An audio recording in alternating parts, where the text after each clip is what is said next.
In the WNBA was supposed to start with fireworks, a packed crowd, cameras flashing, and all eyes on her as she returned to action for the Indiana Fever. But instead, fans were left waiting and wondering as Clark sat out the team's opening preseason game against the Washington Mystics. Was it serious? Was the hype train slowing down before it even left the station? Not exactly. Clark revealed she's dealing with a little tightness in her lower left leg. And while it's not believed to be serious, the team made the call to keep her sidelined, a move that's triggered plenty of discussion across the league and fan base. Here's everything you need to know about why Caitlin Clark didn't suit up, what it says about her status, and how it all fits into the larger picture of her anticipated second year in the WNBA. When the Fever rolled into Gainbridge Fieldhouse for their preseason opener, the expectation was clear. Caitlin Clark would lead the charge. It was supposed to be the first glimpse of year two, a stronger, more refined version of the rookie phenom who broke records and lit up arenas in 2024. But just before game time, news broke. Clark would not be playing. The official word? Lower left leg tightness. It wasn't labeled as a strain, pull, or tear, but the phrasing left a lot of room for interpretation. And in today's high-stakes WNBA climate, where teams are hyper-aware of player health and public perception, that ambiguity sparked concern and curiosity. Clark herself tried to downplay it. Just a little tightness, she told reporters pre-game. I'll go through all our warm-ups and everything, and then they'll decide if I'm good to go or not. She even participated in shooting drills, knocking down a string of three-pointers like business as usual. But in the end, the Fever's medical staff pulled the plug, citing precaution over production. That decision made one thing very clear. This team isn't gambling with Clark's body, not in preseason, not for headlines, and not even for ticket sales. Let's be real. Caitlin Clark is the marquee attraction in the WNBA right now. She's the most talked about player, the face of the Indiana Fever, and one of the primary reasons the team is now on national TV more than ever before.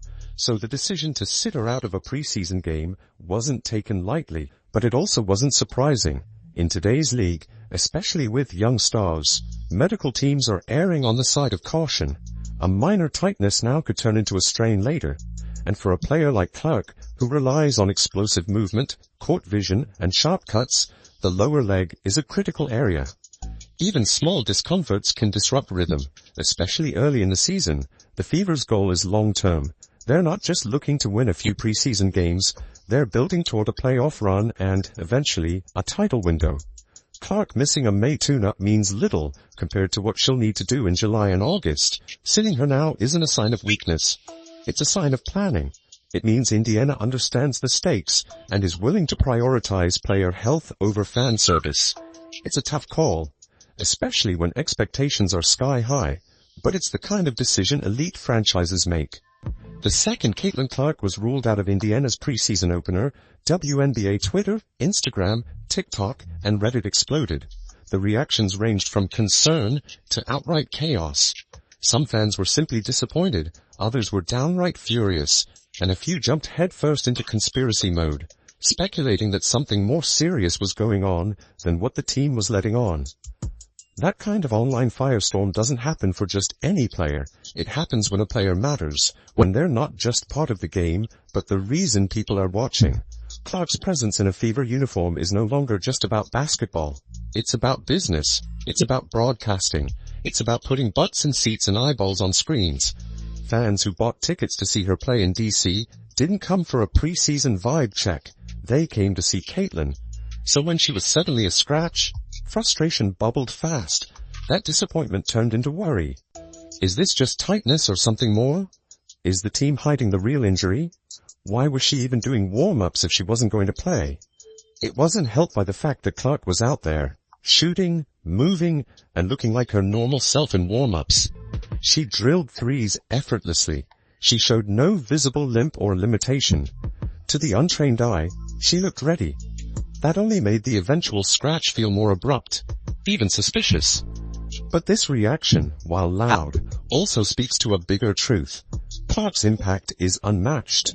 Her fans are intensely invested, not just emotionally, but financially. Viewers across the country plan around her games.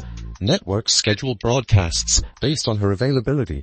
And when she's out, even briefly, it ripples. There's also the rising tension between casual fans and Day 1 WNBA supporters. Some longtime league followers felt the outrage over her missing a preseason game was overblown. But newer fans, many of whom found the WNBA because of Clark, felt robbed. This culture clash continues to grow as Clark reshapes what fandom in the W means.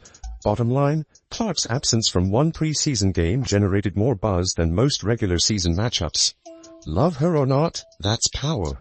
And that kind of energy means everything she does or doesn't do will be scrutinized at an elite level for the rest of her career. The Fever's next preseason game might be the most emotionally loaded exhibition in recent WNBA memory. Why? Because it's happening in Iowa City, at Carver Hawkeye Arena, Caitlin Clark's former college home and the site of her transformation from local phenom to national superstar. It's hard to overstate how meaningful this game is for Iowa fans. During her college career, Clark revived women's basketball in the state. She packed arenas, shattered records, and gave Iowa a sense of athletic pride it hadn't seen since the days of Megan Gustafson or even Caitlin's own idol, Maya Moore. And now she's set to return, only this time as a WNBA superstar wearing Indiana Fever colors. But here's the catch. Will she actually play? The team hasn't confirmed anything yet. They've kept it vague. Day to day. We'll evaluate after warm-ups, and so on. Clark, for her part, clearly wants to play. It's written all over her face every time she's asked about it. But if there's even a 1% chance that aggravating her lower leg tightness could impact the regular season, the Fever may hold her back. This puts the organization in a tough spot. On one hand, this game is a massive branding opportunity, a symbolic thank you to Iowa, a homecoming story that practically writes itself. On the other hand, it's still preseason. The real battles begin on May 17th against the Chicago Sky, not in an exhibition against the Brazilian national team. Then there's the fan perspective. Iowans have been circling this date on their calendars since the schedule dropped. Carver Hawkeye Arena is expected to sell out. National media is descending on Iowa City. If Clark doesn't play, even for 5 minutes, it will leave a bitter taste for many fans. There's also an emotional factor for Clark. Playing in front of the Iowa crowd one more time isn't just symbolic. It's personal.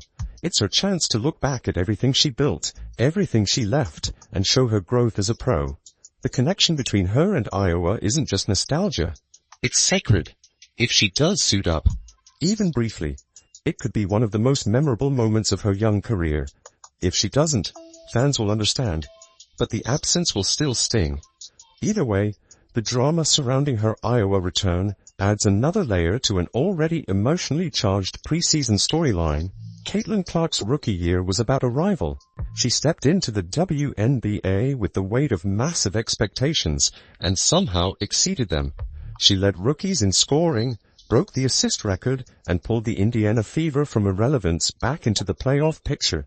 But her second season, it's no longer about proving she belongs. It's about establishing dominance and doing it sustainably.